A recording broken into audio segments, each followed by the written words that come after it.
Okay so जय Hind to all. और start करते हैं बच्चों न्यू टॉपिक, स्ट्रक्चर ऑफ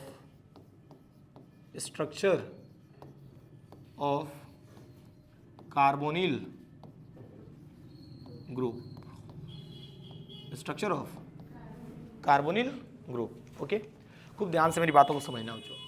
तो पहले तो कार्बोनिल ग्रुप समझते हैं हम लोग। कार्बोनिल ग्रुप क्या होता है? तो कार्बन डबल बॉन्ड ऑक्सीजन, और यहाँ बच्चों बॉन्ड दिखा देना, this is the carbonyl group. Okay, और इसको हम चाहे तो बच्चों ऐसे भी लिख सकते हैं, carbon double bond oxygen and यहाँ पे आप एक एक बॉन्ड दिखा दो। ओके, ये तो कार्बन एंड ऑक्सीजन में इलेक्ट्रॉन बच्चों कौन अपनी तरफ पुल करेगा? ऑक्सीजन। तो जो अपनी तरफ पुल करता है उस पर नेगेटिव, जहाँ से लूज करता है वहाँ पे positive. We can also write in that form carbon single bond oxygen, इसके ऊपर क्या आ जाएगा? नेगेटिव, इसके ऊपर क्या आ जाएगा? पॉजिटिव। एंड ये शो कर रहा है बच्चों कि ये क्या होता है? Polar in nature. क्या इंडिकेट कर रहा है ये? Polar in nature. और इसके बीच में जो बॉन्ड एंगल होता है बच्चों ना, बॉन्ड एंगल, ये चीज़ याद रखना, बॉन्ड एंगल इसके बीच का होता है 120 डिग्री। कितना होता है बच्चों? 120 डिग्री होता है। ठीक है, और इस कार्बन की हाइब्रिडाइजेशन की अगर हम बात करें तो हाइब्रिडाइजेशन बच्चों मैंने बताया भी था पहले भी कि हाइब्रिडाइजेशन निकालने का तरीका क्या होता है। हाइब्रिडाइजेशन इक्वल्स टू क्या होता है बच्चों? Bond pair plus lone pair, bond pair plus lone pair. तो यहाँ पे एक बॉन्ड, दो बॉन्ड एंड दो बॉन्ड है तो उसको क्या मानेंगे? Single bond. तो कितना बॉन्ड पेयर हो जाएगा? 3। तो 3 बॉन्ड पेयर हो जाएगा एंड लोन पेयर एक भी नहीं दिख रहा है बच्चों, तो क्या मानेंगे? 0। यानी ऑलमोस्ट आपका वैल्यू कितना आया? 3। और 3 का मतलब जानते हो क्या होता है? sp2। क्या होता है बच्चों? sp2 होता है। ओके, तो sp2 का मतलब होता है यहाँ पे कितने हाइब्रिड ऑर्बिटल हैं? 3। तो तीनों हाइब्रिड ऑर्बिटल का स्ट्रक्चर में बता दे रहा हूँ। देखो, एक बड़ा लोब्स, छोटा लोब्स, बड़ा लोब्स, छोटा लोब्स, बड़ा लोब्स, छोटा लोब्स। इन तीनों का नाम बच्चों क्या होता है? sp2, sp2 एंड क्या हो जाएगा? sp2।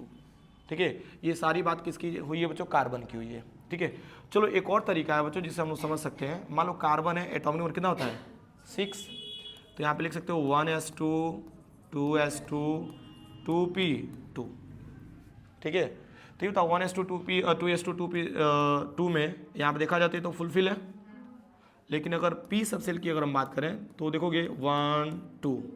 ठीक है, तो एक चीज़ नोटिस करना, ये जो स्टेट है आपका ग्राउंड स्टेट में, कौन से स्टेट में बच्चों?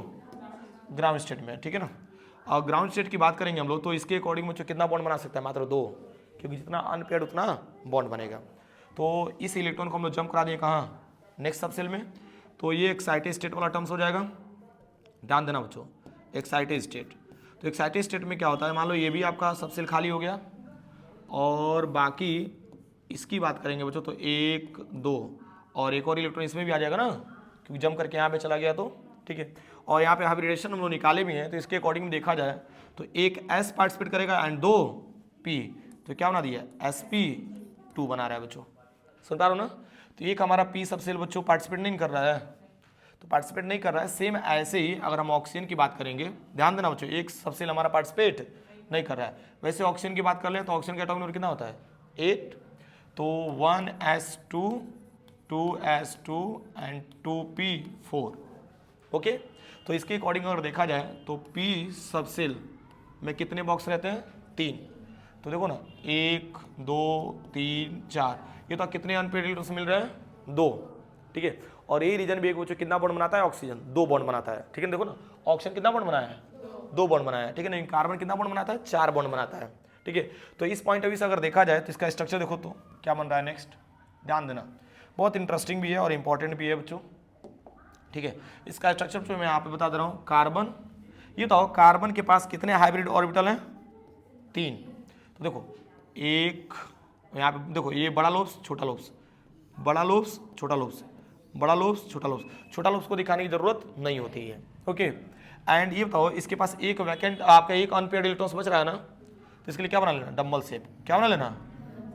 एक ऊपर और एक नीचे होता है। फिर ऑक्सीजन की बात करेंगे तो ऑक्सीजन के पास कितना डम्बल शेप बनेगा? 2। ठीक है, क्योंकि 2 अनपेयर्ड है ना, तो एक डम्बल शेप और ये दूसरा डम्बल शेप। ठीक है ना, ये तो एक मिलके क्या बना ले रहा है बच्चों? Sigma bond. ध्यान देना, और ये मिलके क्या बना ले रहा है? Pi bond. क्या बना रहा है? पाई बॉन्ड होता है बच्चों। ठीक है ना, तो इस पॉइंट ऑफ व्यू से अगर देखा जाए तो देखो ना, शेप कैसा बन रहा है आपका? देखोगे शेप इसका क्या बन रहा है? बहुत इंपॉर्टेंट है बच्चों, यहाँ पे लिखना ट्राई एंगुलर, क्या लिखोगे, ट्राई एंगुलर प्लेनर ये फॉर्म कर रहा है, क्या बना रहा है, ट्राई एंगुलर प्लेनर, ठीक है ना। ये इसका स्ट्रक्चर होता है बच्चों, ठीक है, ये इसका क्या है, एक स्ट्रक्चर है बच्चों। और इसका जो बॉन्ड एंगल होता है, ठीक है, मक्खन जैसा लिख रहा हूँ बच्चों, इसका बॉन्ड एंगल हो जाएगा 120 डिग्री, क्या हो जाएगा 120 डिग्री हो जाएगा। यहाँ तक पॉइंट क्लियर हो रहा है। और इस कार्बन की हाइब्रिडेशन क्या पता चला, sp2, क्या होता है बच्चों, sp2 होता है। यहाँ तक पॉइंट क्लियर हो रहा है कि नहीं हो रहा है, ठीक है ना बच्चों। ये आपका रहा detail lecture about structure of carbonyl group. इससे एक आइडिया लग गया होगा बच्चों कि कार्बोनिल ग्रुप का जो स्ट्रक्चर होता है वो क्या होता है, पोलर इन नेचर होता है। और स्ट्रक्चर मतलब नेचर तो इसका बता दिया कि पोलर इन नेचर होता है, और स्ट्रक्चर क्या होता है, ट्रायंगुलर प्लेनर होता है। ट्रायंगुलर प्लेनर का मतलब होता है जो एक ही प्लेन में होता हो, 3 डायमेंशन में नहीं, 2D में होता हो, क्या होता हो, जो एक ही प्लेन में होता हो। यहाँ तक पॉइंट क्लियर हो रहा है, कोई दिक्कत, तो यहाँ तक कुछ अच्छे से नोट करिए, फिर हम आगे बढ़ते हैं, जल्दी कीजिए।